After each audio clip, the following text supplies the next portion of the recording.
গেরান যে একটা সরছে আম্মু। রাহান যাই সিঙ্গেল মাছটি ধুয়ে লাইয়ে। বুয়া এই সিঙ্গেল মাছ ধুয়ে লাইছি।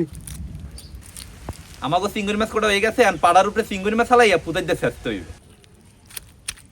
চিংড়ি মাছ শেষা হয়ে গেছে, এখন এই শেষা চিংড়ি মাছের মধ্যে দিব পেঁয়াজ বাটা, হলদির গুঁড়ি, মরিচের গুঁড়ি, নুন।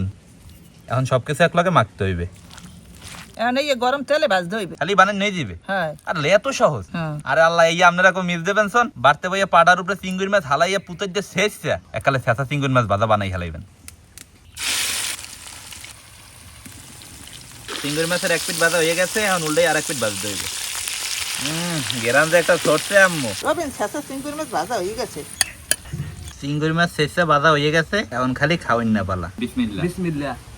এসাসা শেষা চিংড়ি কোনো মাছুলেই মজা। বুয়ারা তো সারা সিঙ্গেল মজা হইবে না। পাড়ার উপরে থুইয়া পুতাই দিয়ে কুসকুস কুসকুস করে দিয়েছে শেষছে। মজা তো হইবেই। বিশ্বাস করেন, উদা চিংড়ি মাছ ভাজলে যেমন লাগে, শেষা চিংড়ি মাছ ভাজলে করলাম আরো বেশি মজা লাগে। বানাইতেও যেমন সহজ, খাইতেও এরকম মজা। এত 10-এ 10।